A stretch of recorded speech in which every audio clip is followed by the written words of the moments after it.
C'était avant tout là. Quand Et sur ces pointes descendu de des fuite, plateaux c'était là que se faisait et se créait la vie. poussé en Or, c'est en bas même temps par là des plus que beaux, la des ligne de plus fuite forts risque de que tourner en ligne de moi. mort. Est-ce que Et puis, le tu type qui m'aimeras parle, encore il a presque l'air de dans croire cette à ce qu'il dit. petite mort? C'est rigolo. Il est très sympathique, Attention, très sympathique. Il n'est pas clair, il n'est pas toujours clair. Ça.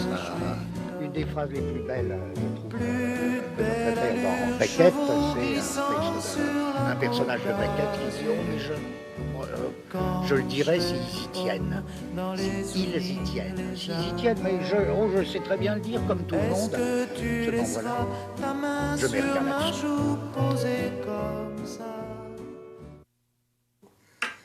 Tu as choisi un abécédaire, tu m'as prévenu des thèmes, et là je ne sais pas exactement les questions, si bien que moi j'ai pu réfléchir un peu au thème.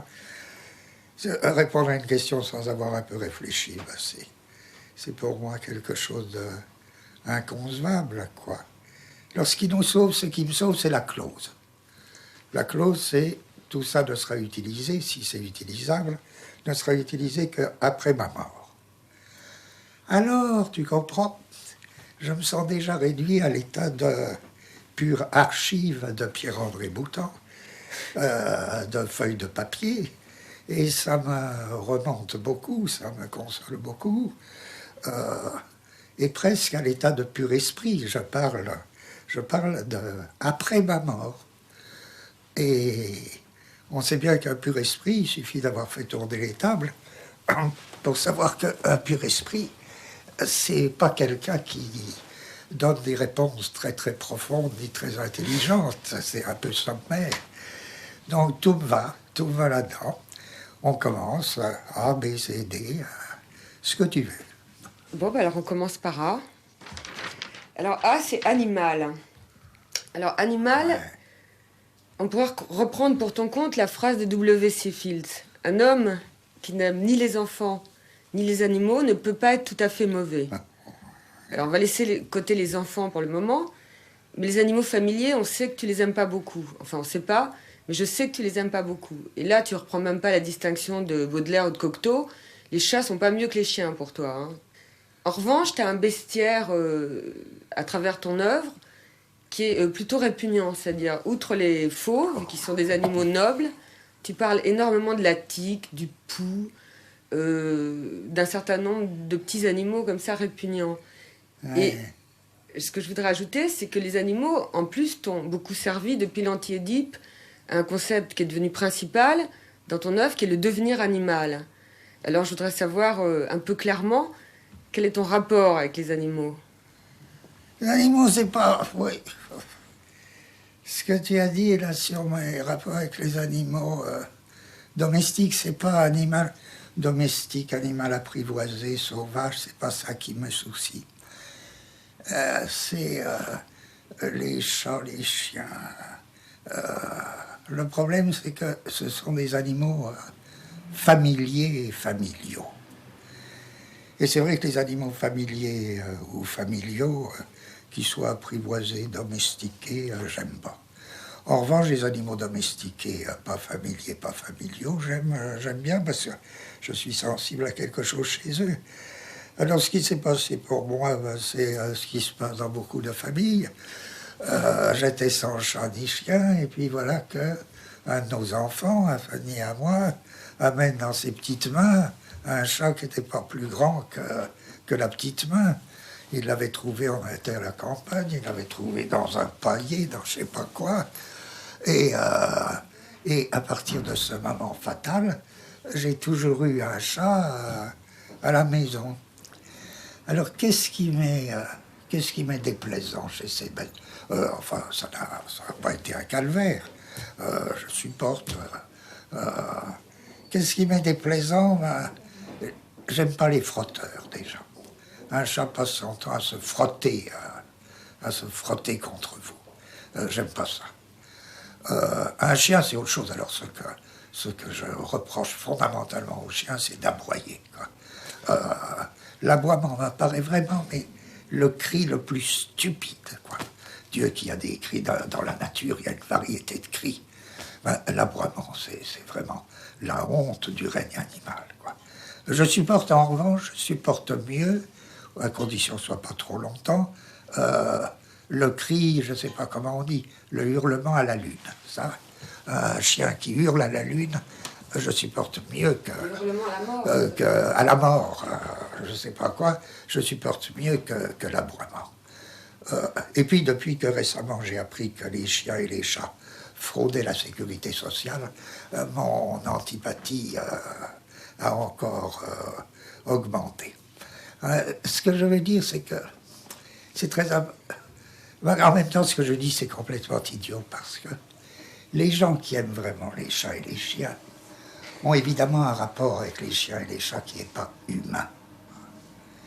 Ils ont avec les chiens et les chats, par exemple les enfants, on voit bien que les enfants ont avec un chat un rapport qui n'est pas un rapport humain avec le chat, qui est une espèce de rapport soit enfantin, soit une espèce... L'important, c'est d'avoir un rapport animal avec l'animal. Alors qu'est-ce que c'est qu'avoir un rapport animal avec l'animal? Ça ne consiste pas à lui parler. Mais en tout cas, ce que je ne supporte pas, c'est le rapport humain avec l'animal. Je sais ce que je dis parce que j'habite une rue là, qui est une rue un peu déserte, et où les gens promènent leurs chiens. Ce que j'entends de ma fenêtre est proprement effarant. Effarant, la manière dont les gens parlent à leurs bêtes. Alors, même la psychanalyse, remarque. La psychanalyse est tellement fixée aux animaux familiers ou familiaux, aux animaux de la famille, que tout thème animal, dans un rêve, par exemple, dans les rêves, est interprété par la psychanalyse comme une image de père, de mère ou d'enfant. C'est-à-dire l'animal comme membre de la famille. Ça m'est odieux, je ne supporte pas. Il faut penser à deux chefs-d'œuvre du douanier Rousseau, le chien dans la carriole, qui est vraiment le grand-père à l'état pur, et puis le cheval de guerre, le cheval de la guerre, là, qui lui est une véritable bête. La question c'est, quel rapport avez-vous avec l'animal? Si vous avez un rapport humain avec l'animal, c'est... Mais généralement, encore une fois, les gens qui aiment les animaux n'ont pas un rapport humain avec l'animal, ils ont un rapport animal avec l'animal. Et là, c'est très beau. Même les chasseurs, même, pourtant que j'aime pas les chasseurs, mais enfin, même les chasseurs ont un rapport étonnant avec l'animal. Ah, ouais. Alors, je crois que tu demandais en plus... Bon, les autres animaux, c'est vrai que je suis fasciné par des bêtes comme les araignées, les tiques, les poux, tout ça. C'est aussi important que les chiens et les chats. Et c'est des rapports avec les animaux aussi. Quelqu'un qui a des tiques, qui a des poux, qu'est-ce que ça veut dire ça? C'est des rapports avec les animaux très actifs.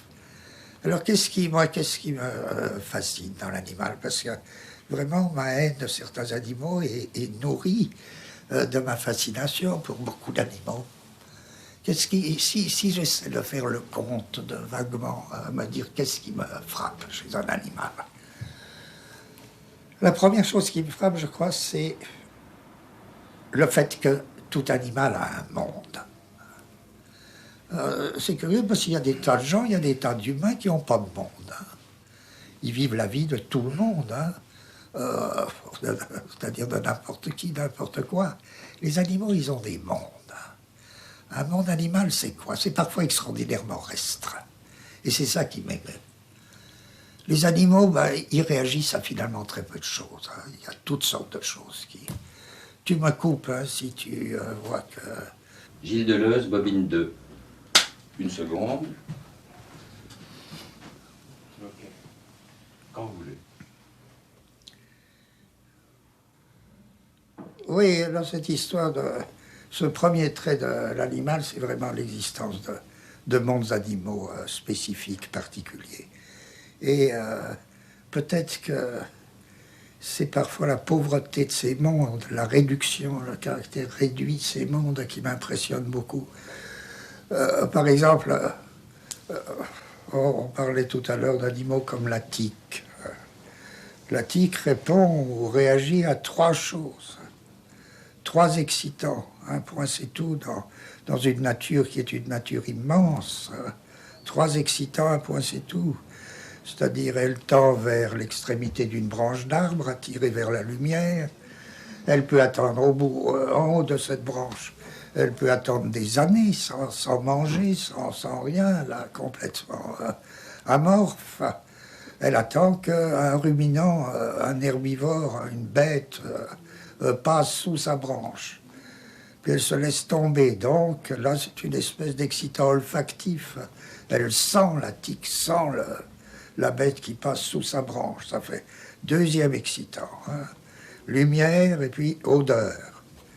Et puis, quand elle est tombée sur le dos de la pauvre bête, elle va chercher la région la moins fournie en poils. Donc là, un excitant tactile. Et elle s'enfonce sous la peau.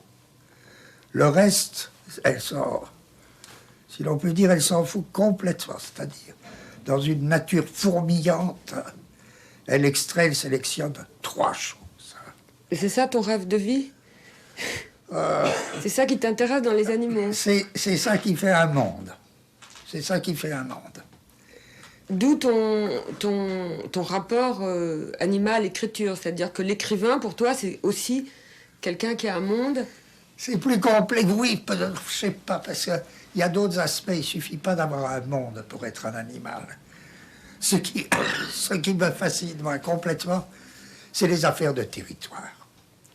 Et avec Félix, on a fait vraiment un concept, presque un concept philosophique avec l'idée de territoire. C'est les animaux à territoire, il y a des animaux sans territoire, bon, mais les animaux à territoire, c'est prodigieux. Parce que constituer un territoire, pour moi, c'est presque la naissance de l'art. Quand on voit comment un animal marque son territoire, tout le monde sait, tout le monde invoque toujours là, les histoires de glandes anales, d'urine, avec lesquelles il marque les frontières de son territoire. Mais ça dépasse beaucoup ça, quoi. Ce qui intervient dans le marquage d'un territoire, c'est aussi une série de postures. Par exemple, se baisser, se lever. Une série de couleurs. Les drilles, par exemple.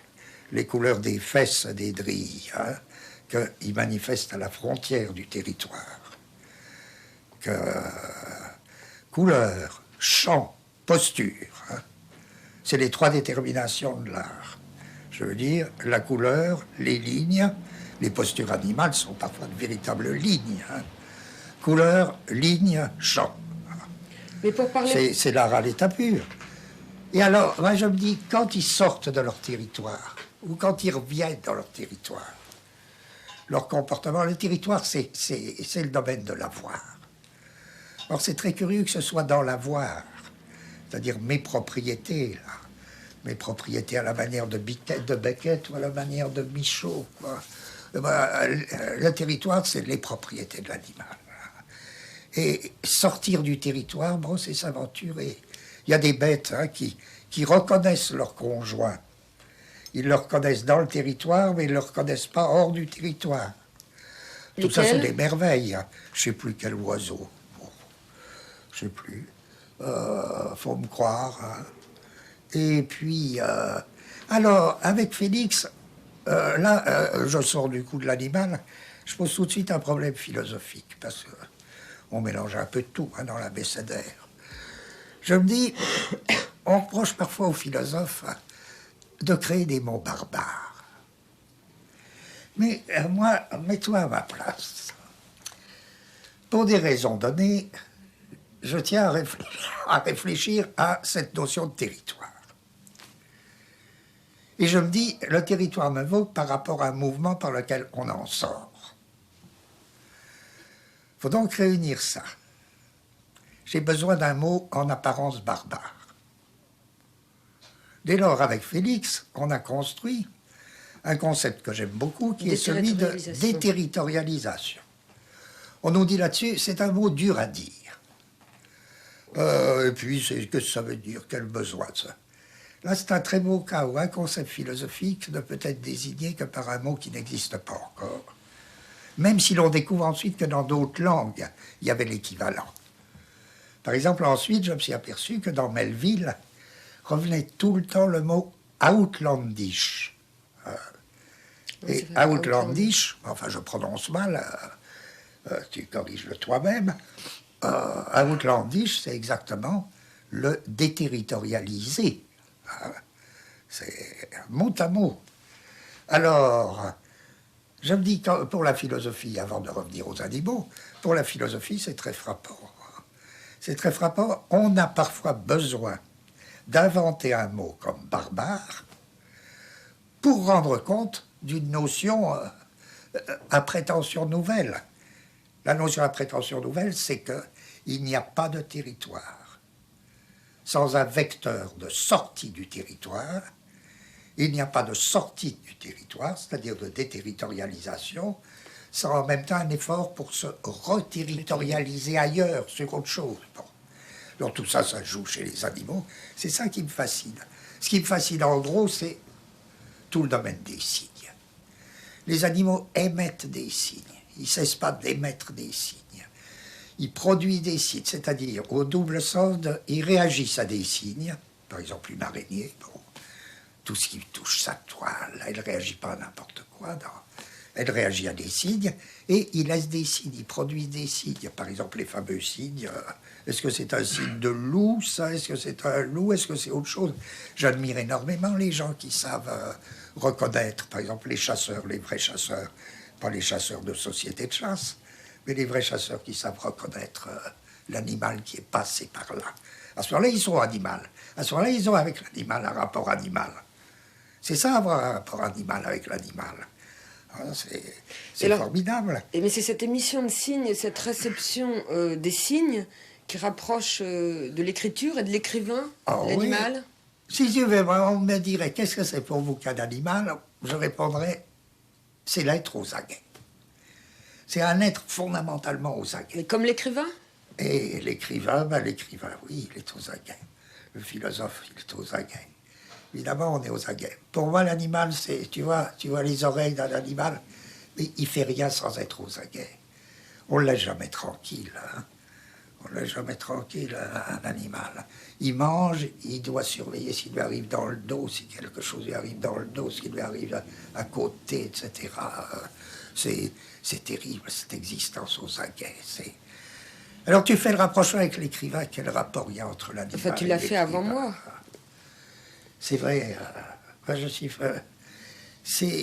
il faudrait presque dire à la limite un écrivain, bon, qu'est-ce que c'est?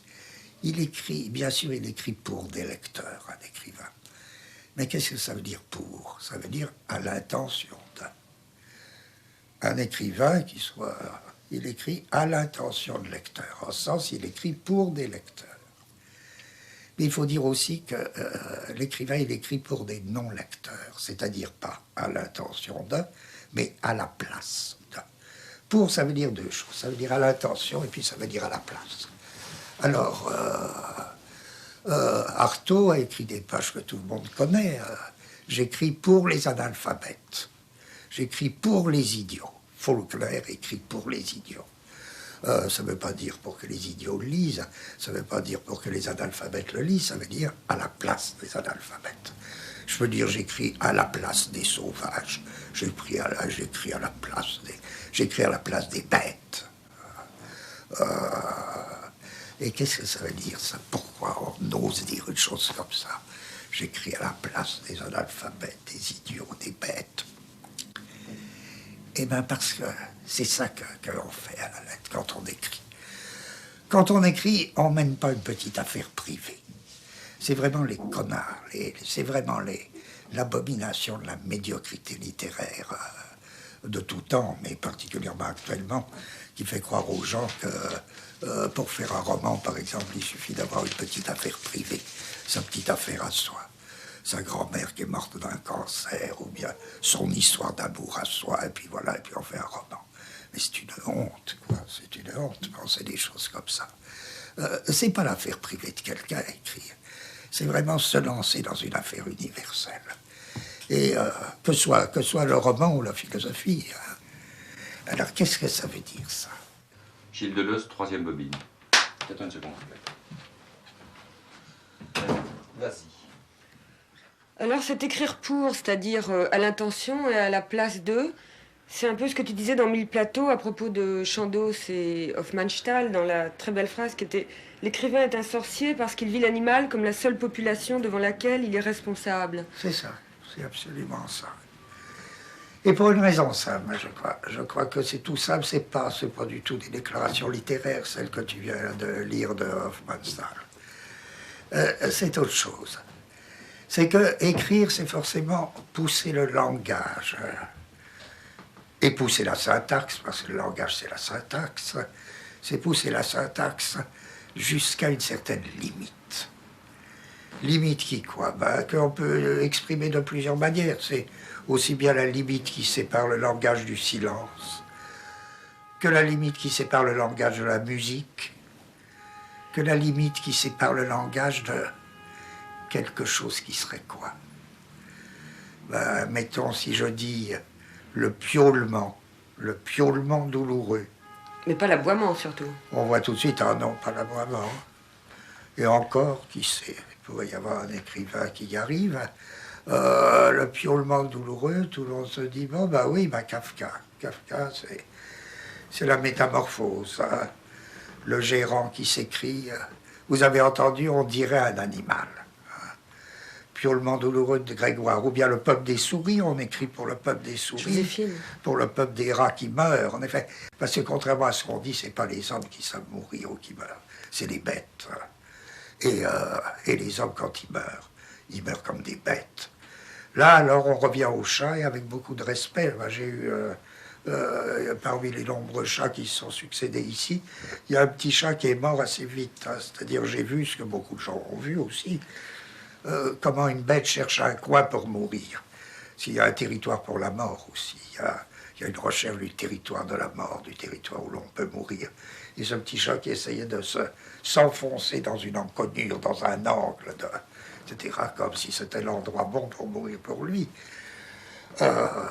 Oui, en ce sens, si l'écrivain, c'est bien celui qui pousse le langage jusqu'à une limite qui sépare le langage de l'animalité, qui sépare le langage du cri, qui sépare le langage du chant, à ce moment-là, il faut dire oui, l'écrivain, il est responsable devant les animaux qui meurent. Et être responsable devant les animaux qui meurent, c'est-à-dire répondre des animaux qui meurent. Écrire, bon, à la lettre, pas pour eux, encore une fois, je ne vais pas écrire pour mon chat, pour mon chien, mais écrire à la place des animaux qui meurent, etc. C'est porter le langage à cette limite. Et il n'y a pas de littérature qui ne porte pas le langage et la syntaxe à cette limite qui sépare l'homme de l'animal. Ben, il faut être sur cette limite même. Moi, je crois pas. Même quand on fait de la philosophie, hein, c'est ça. Même quand on est sur la limite qui sépare la pensée de la non-pensée. Il faut être toujours à la limite qui vous sépare de l'animalité, mais justement, de telle manière qu'on n'en soit plus séparés. Il y a une inhumanité propre au corps humain et à l'esprit humain. Il y a des rapports animaux avec l'animal. Eh bien, si on avait fini pour A, ce serait bien. Bon, alors on va passer à B. Alors B, c'est un peu particulier, c'est sur la boisson. Voilà, alors tu as bu et puis arrêté de boire. Et moi, je voudrais savoir, quand tu buvais, qu'est-ce que c'était, boire? C'était du plaisir, c'était quoi? Oui, j'ai beaucoup bu ça, j'ai beaucoup bu. J'ai arrêté, donc j'ai beaucoup bu. Qu'est-ce que c'était? C'est pas difficile. Moi, je crois, il faudrait interroger d'autres gens qui ont beaucoup bu. Il faudrait interroger des alcooliques, tout ça. Je crois que boire, c'est l'affaire de quantité. Pour ça qu'il n'y a pas l'équivalent avec la nourriture. Même il y a des gros mangeurs, il y a des gens, moi manger, ça m'a toujours dégoûté, alors c'est pas mon affaire. Mais la boisson, c'est une question. J'entends bien qu'on ne boit pas n'importe quoi, que chaque buveur a sa boisson favorite. Mais c'est parce que c'est dans ce cadre-là qu'il saisit la quantité. C'est affaire de quantité, ça veut dire quoi? On se moque beaucoup des drogués ou des alcooliques. Parce qu'ils ne cessent pas de dire « Oh, vous savez, moi je maîtrise, j'arrête de boire quand je veux. » On se moque d'eux, mais c'est parce qu'on ne comprend pas ce qu'ils veulent dire. Moi, j'ai des souvenirs très nets. Je voyais très bien ça et je crois que tous les gens qui boivent comprennent ça. Quand on boit, ce à quoi on veut arriver, c'est au dernier verre. Boire, c'est à la lettre. C'est tout faire pour accéder au dernier verre. C'est ça qui vous intéresse. C'est toujours la limite? Est-ce que c'est la limite? C'est compliqué. Laisse-moi te dire. En d'autres termes, un alcoolique, c'est quelqu'un qui ne cesse pas d'arrêter de boire. Je veux dire, il ne cesse pas d'en être au dernier verre. Alors, qu'est-ce que ça veut dire, ça? C'est un peu comme, tu sais, la formule de Peggy qui est tellement belle.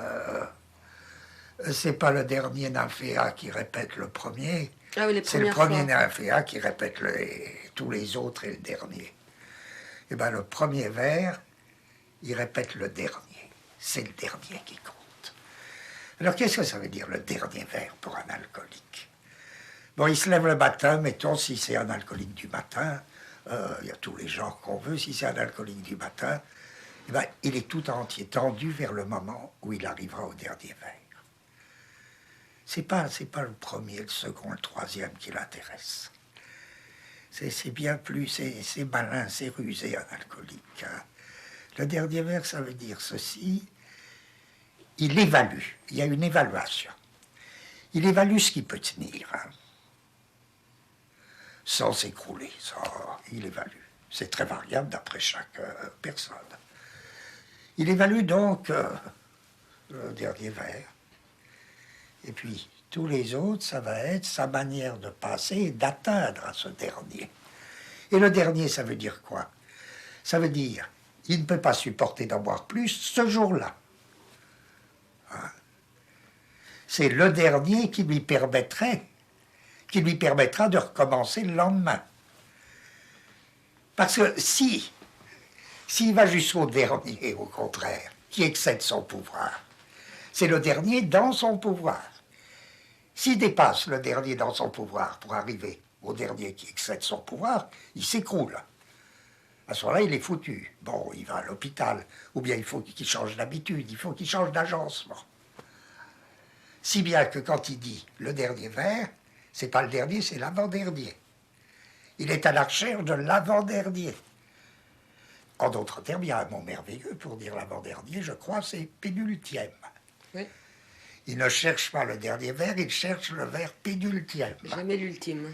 Hein? Pas l'ultime, parce que l'ultime le mettrait hors de son arrangement. Et le pénultième, c'est le dernier avant le recommencement le lendemain. Donc, je peux dire de l'alcoolique, c'est celui qui dit et qui ne cesse de dire.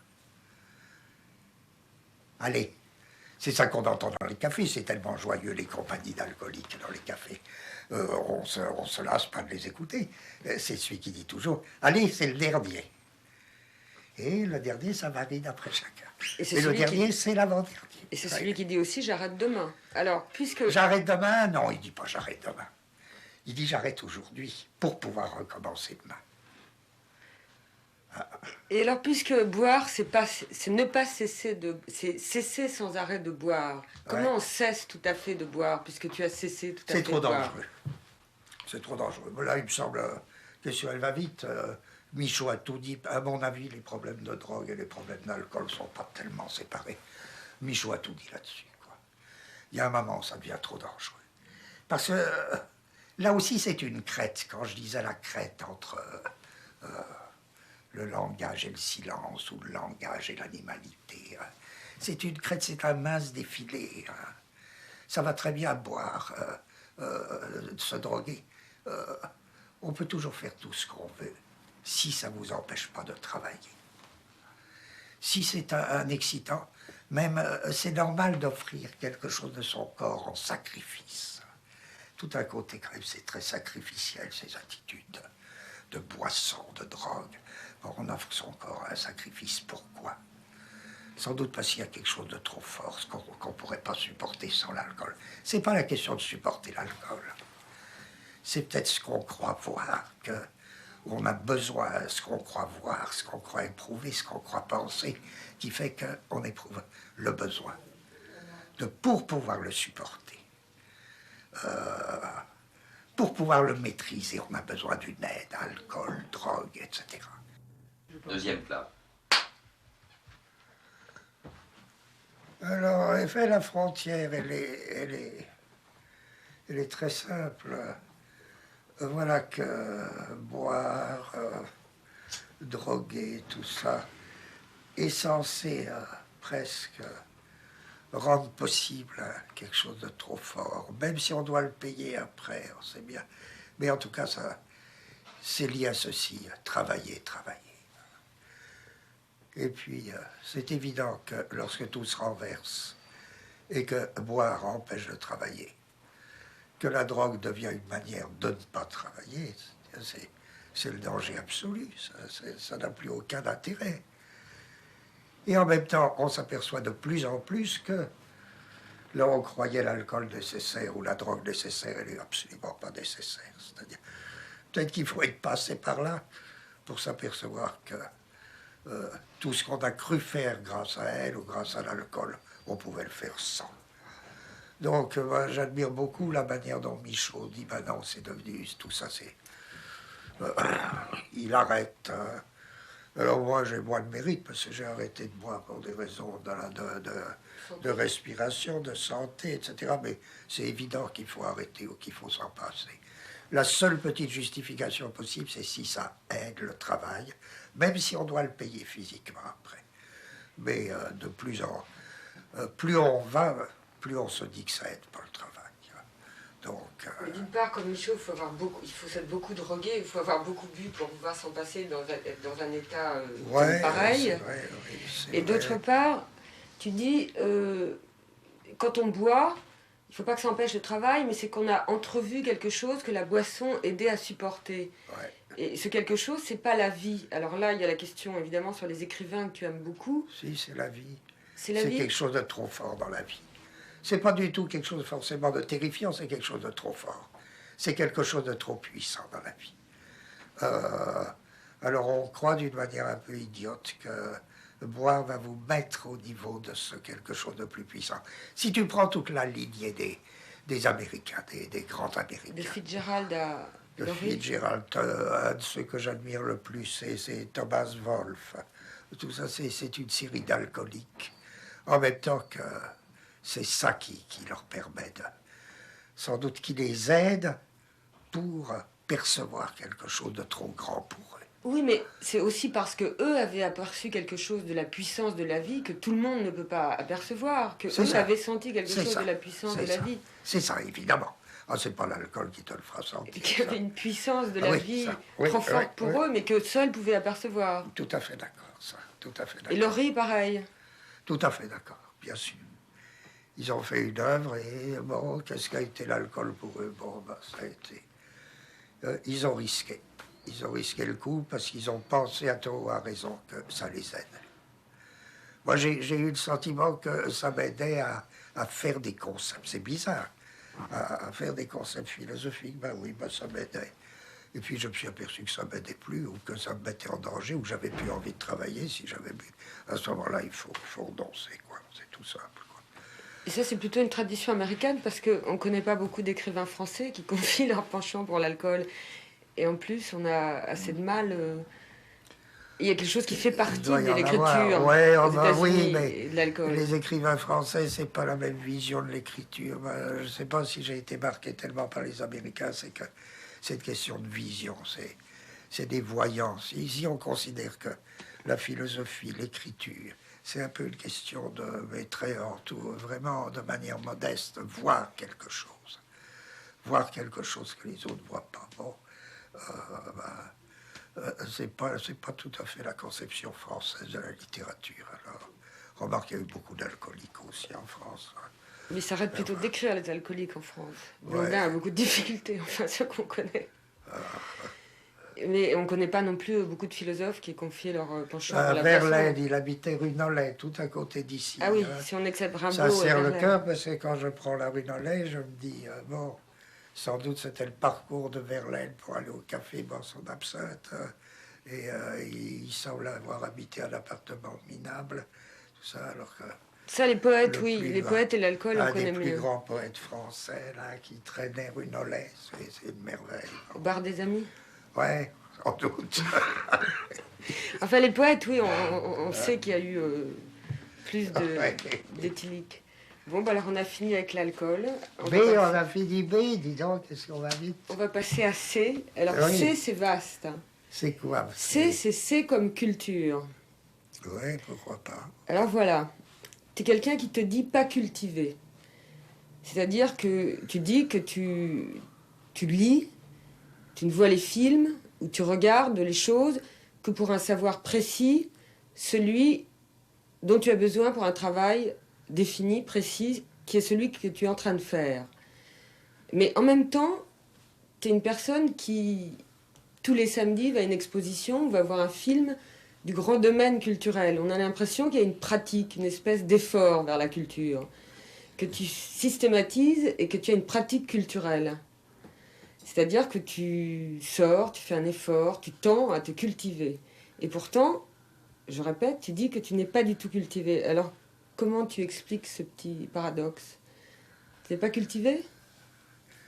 Non, moi, ce que je veux dire, quand je dis en effet, quand je te dis à toi, quand je ne m'invite pas, vraiment, je ne m'invite pas du tout comme un intellectuel. Et je ne me vis pas comme quelqu'un de cultivé pour une raison simple, c'est que quand je vois quelqu'un de cultivé, je suis effaré. Je ne suis pas tellement admiratif, je suis admiratif à certains égards, à d'autres pas du tout, mais je suis effaré, quelqu'un de cultivé. Ça se remarque quand même, quelqu'un de cultivé. C'est un savoir, mais un savoir effarant surtout. Quelqu'un de cultivé, on voit que ça, enfin on en voit beaucoup chez les intellectuels, mais ils savent tout, enfin ils savent tout, je sais pas. Ils sont au courant de tout. Ils savent l'histoire de l'Italie à la Renaissance, ils savent la géographie du pôle Nord, ils savent, on ferait toute la liste, ils savent tout, ils peuvent parler de tout, ils peuvent... c'est abominable. Moi, quand je dis que je suis ni cultivé ni un intellectuel, je veux dire une chose très facile, c'est que je n'ai aucun savoir de réserve. Aucun savoir, au moins, là, j'aurais pas de problème. À ma mort, il n'y aura pas à chercher ce que j'ai à publier. Rien. Rien, parce que j'ai aucune réserve. J'ai rien. J'ai aucune provision. J'ai aucun savoir provisionnel. Et tout ce que j'apprends, je l'apprends pour telle tâche. Et la tâche faite, je l'oublie, si bien que 10 ans après, je suis forcé, alors ça me donne beaucoup de joie, si je suis forcé de me remettre dans quelque chose de voisin ou dans le même sujet, je dois recommencer à zéro. C'est, sauf quelques cas très rares, parce que Spinoza est dans mon cœur, alors lui je l'oublie pas, c'est mon cœur, c'est pas ma tête. Mais sinon... Alors, pourquoi j'admire pas ça, moi, cette culture effarante? C'est des gens qui parlent. C'est de l'érudition ou c'est une opinion sur tous les sujets? Non, c'est pas de l'érudition, ils savent en parler. Ils ont d'abord voyagé, ils ont voyagé dans l'histoire, dans la géographie. Ils savent, ils peuvent parler de tout. Moi, j'ai entendu à la télé, c'est effarant, j'ai entendu des noms. Alors, comme je suis plein d'admiration, je peux même dire... des gens comme Eco, Umberto Eco, c'est prodigieux.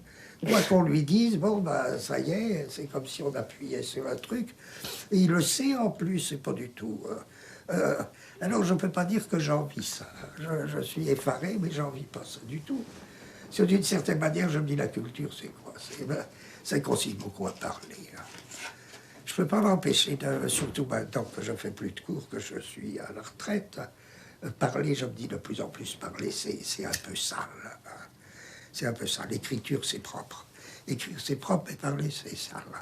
C'est sale parce que c'est faire du charme. C'est faire du charme. Moi, j'ai jamais supporté les colloques. Depuis, j'ai été à des colloques quand j'étais tout jeune, jamais pu supporter les colloques. Je voyage pas. Pourquoi je voyage pas? Parce que les intellectuels, moi, je voyagerais bien si... enfin, non, d'ailleurs, je voyagerais pas. Ma santé me l'interdit.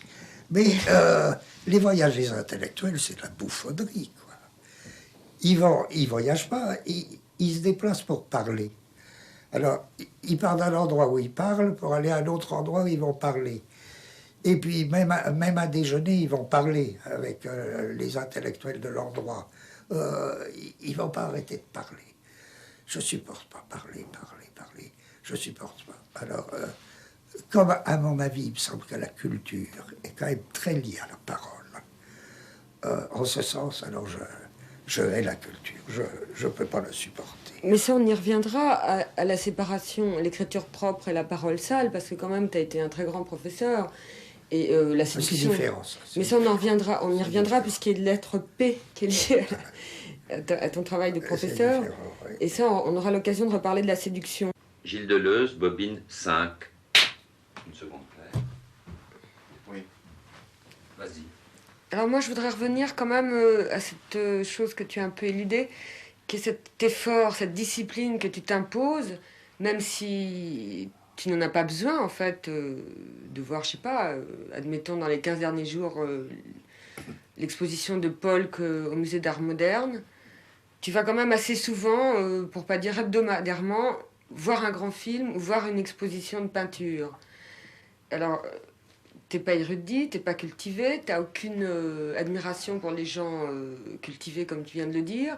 Alors, à quoi ça correspond, cette pratique, cet effort? C'est du plaisir? Je pense, non, oui, bien sûr, c'est du plaisir. Enfin, c'est pas toujours du plaisir. Mais je pense alors à cette histoire d'être aux aguets. Ben, je ne crois pas à la culture, certaine manière, mais ce que je crois, c'est aux rencontres. Et les rencontres, ça se fait pas avec des gens. Les gens, ils croient toujours que c'est avec des gens que ça se fait les rencontres, si bien que c'est terrible. Là, ça fait partie de la culture, les intellectuels qui se rencontrent entre eux, cette saleté de colloque, tout ça, enfin, cette infamie. Mais les rencontres, ça ne se fait pas avec les gens, ça se fait avec des choses, quoi. Ça se fait avec des œuvres. Je rencontre un tableau, oui, ça. Je rencontre un air de musique, je rencontre une musique, ça, oui. Je comprends ce que ça veut dire, une rencontre.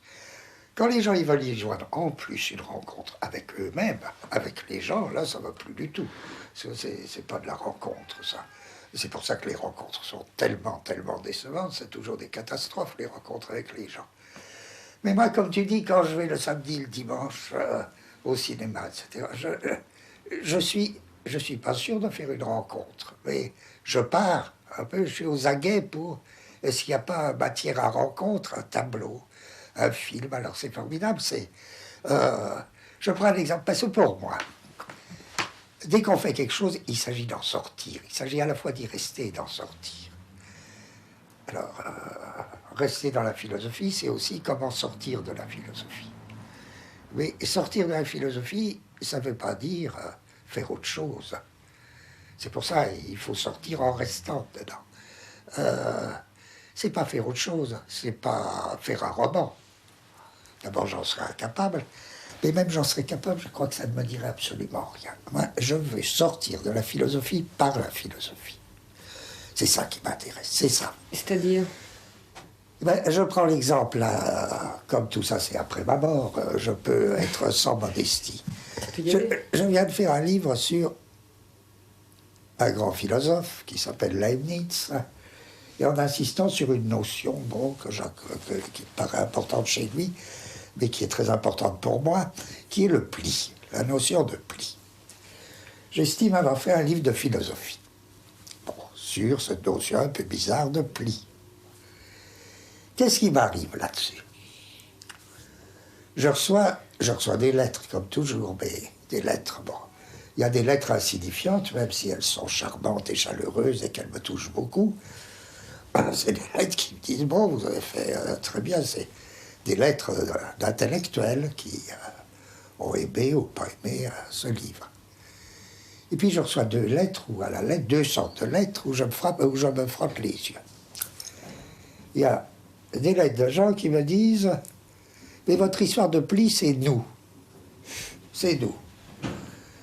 Et je m'aperçois que c'est des gens qui font partie d'une association qui groupe 400 personnes en France actuellement, ils vont peut-être augmenter.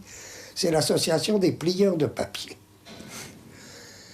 Et ils ont une revue, ils m'envoient la revue, et ils me disent, mais on est complètement d'accord. Ce que vous faites, c'est aussi ce qu'on fait, nous. Bien, je me dis, eh ben, ça j'ai gagné. Là-dessus, je reçois une autre sorte de lettre. Et ils parlent exactement de la même manière. Et ils disent, le pli, c'est nous. Mais c'est une telle merveille. D'abord, ça me fait penser à Platon, parce que dans Platon, là, les philosophes, pour moi, c'est pas du tout des gens abstraits, c'est des grands écrivains et des grands auteurs très, très concrets. Chez Platon, il y a une histoire qui me met dans la joie, c'est que, et qui est sans doute liée au début de la philosophie, ça, on reviendra peut-être là-dessus. Le thème de Platon, c'est... Il donne une définition. Par exemple, qu'est-ce que c'est que le politique? Le politique, c'est le pasteur des hommes. Et là-dessus, il y a plein de gens qui arrivent en disant, ben, vous voyez bien, le politique, c'est nous. Par exemple, le berger arrive en disant, eh ben, moi, j'habille les hommes. Je suis donc le vrai pasteur des hommes. Le boucher arrive, dit, moi, je nourris les hommes. C'est moi le pasteur des hommes. Les rivaux arrivent. Hein. Alors, moi, j'ai fait un peu cette expérience. Voilà les pliants de papier qui arrivent en disant, le pli, c'est nous. Les autres dont je parlais, là, qui m'envoient exactement le même type de lettre, c'est épatant, c'est les surfeurs. À première vue, aucun rapport avec les plieurs de papier. Les surfeurs, ils disent, mais on est complètement d'accord, nous, parce que qu'est-ce qu'on fait? On ne cesse pas de s'insinuer dans les plis de la nature. Le pli, pour nous, la nature, c'est un ensemble de plis mobiles. Alors, on s'insinue dans le pli de la vague. Habiter le pli de la vague, c'est ça notre tâche à nous. Habiter le pli de la vague, et en effet, ils en parlent admirablement. C'est des gens tout à fait... ils pensent, ils ne se contentent pas de surfer, ils pensent ce qu'ils font. On en reparlera aussi peut-être avec, si on arrive au sport, un jour à S. On en reparlera.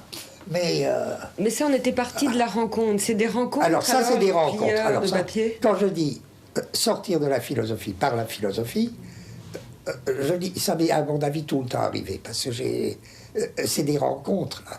J'ai rencontré les plieurs de papier. J'ai pas besoin de les voir d'ailleurs. On serait déçus, sans doute je serais déçu, et eux seraient encore plus déçus. Pas besoin de les voir. Mais j'ai fait une rencontre avec le surf, avec les plieurs de papier. À la lettre, je suis sorti de la philosophie par la philosophie. C'est ça une rencontre. Alors je pense que les rencontres, quand je vais voir une exposition, c'est-à-dire, je suis quoi? Aux aguets, à la recherche d'un tableau qui me touche, d'un tableau qui m'émeut. Quand je vais au cinéma, je ne vais pas au théâtre, parce que le théâtre c'est trop long, c'est trop discipliné, c'est trop.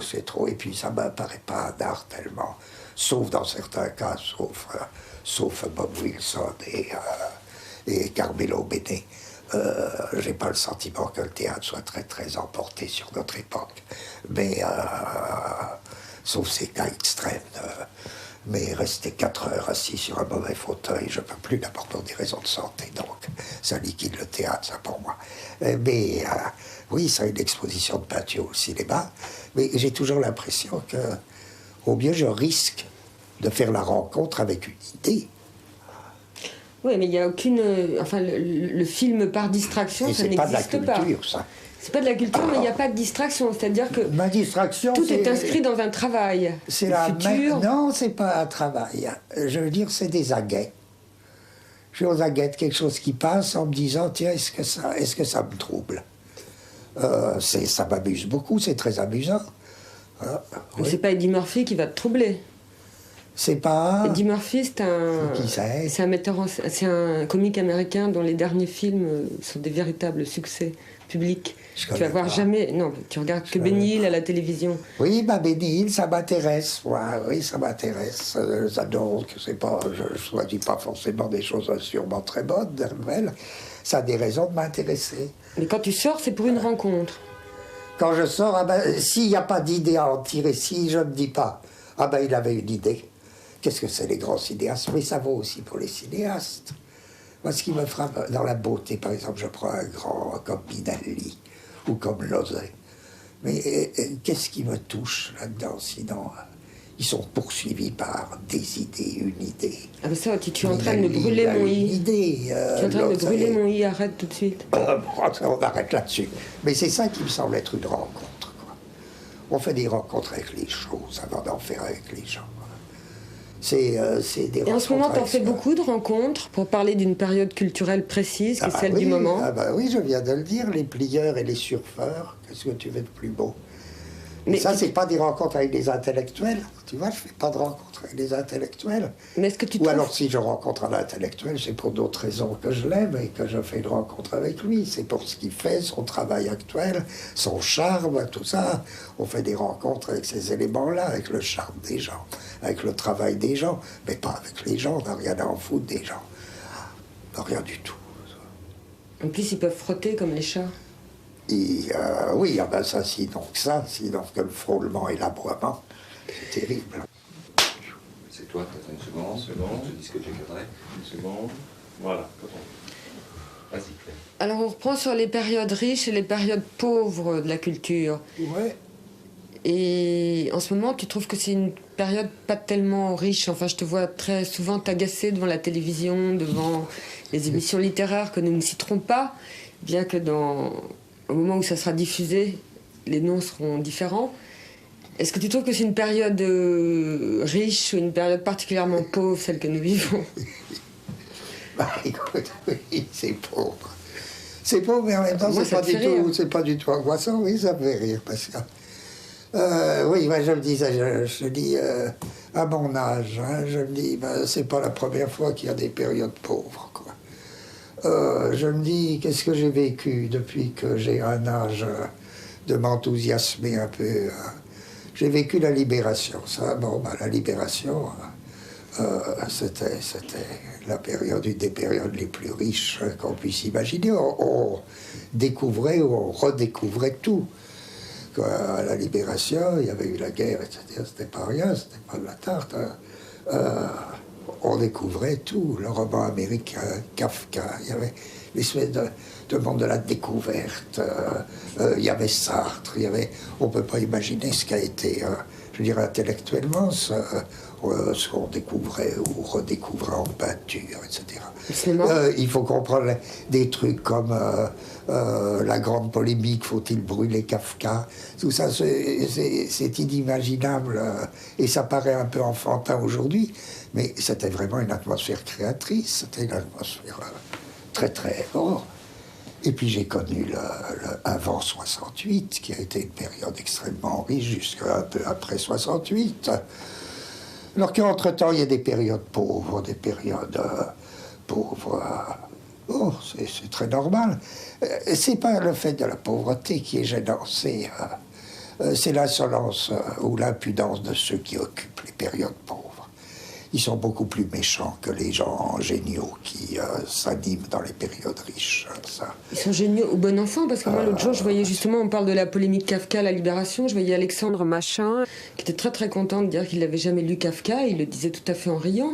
Il n'était pas bien méchant. sûr, ils sont très contents. Plus qu'ils sont bêtes, plus qu'ils sont contents. Puisque c'est ceux qui considèrent que là aussi, on en revient à ça, que la littérature, c'est une petite affaire privée. Si on considère ça, bon, il n'y a pas besoin de lire Kafka, il n'y a pas besoin de lire grand-chose, puisque si on a un joli bras de plume, ben, on est par nature légal de Kafka. Comme c'est pas du travail, ils font pas du travail. Je veux dire, comment t'expliquer? Pour prendre des choses plus sérieuses que ces jeunes sots. J'ai été voir il n'y a pas longtemps au Cosmos un film. Parajanov? Non, ça Parajanov, c'était admirable. Mais un film très émouvant d'un Russe qui a pas été... qui a fait son film il y a 30 ans, et puis il vient de passer seulement. La commissaire? La commissaire. Là, j'ai saisi quelque chose qui m'a paru extrêmement émouvant. Hein. C'est que ce film était très très bien. Très bien, très bien. On peut pas mieux. Parfait. Mais on se disait avec terreur ou avec une espèce de compassion que c'était un film comme les Russes en faisaient avant-guerre. Du temps d'Eisenstein. Du temps d'Eisenstein, de Dovchenko, que c'était. Tout y était. Le montage parallèle, notamment. un montage parallèle sublime, etc. C'est comme si rien ne s'était passé depuis la guerre. Comme si rien ne s'était passé dans le cinéma. Et je me disais, c'est forcé. Le film est bon, voilà, mais il faisait très étrange. Pas très bon non C'était plus. à cause de ça. S'il n'était pas très bon, c'était à cause de ça.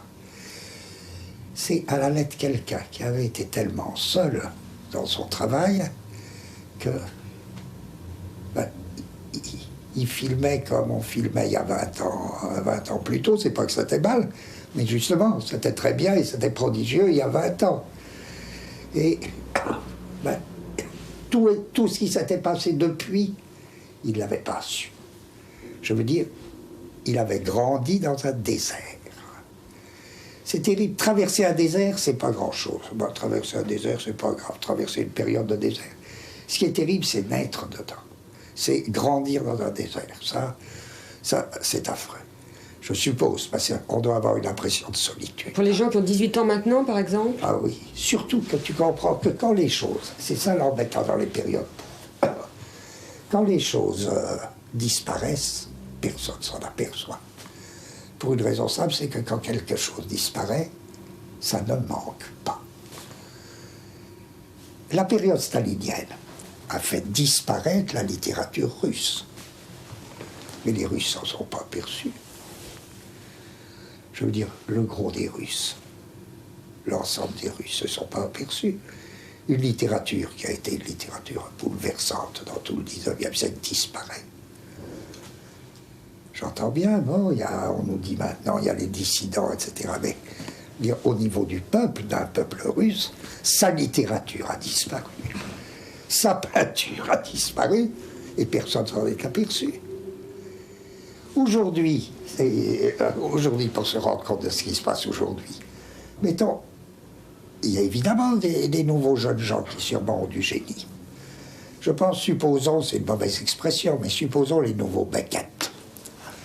Les nouveaux Beckett d'aujourd'hui. J'ai peur, j'ai cru que tu allais dire les nouveaux philosophes. Il ne s'agit pas de... Mais les nouveaux Beckett aujourd'hui, supposons qu'on ne les publie pas. Après tout, Beckett a bien failli pas être publié. Ben, c'est évident que rien ne manquerait.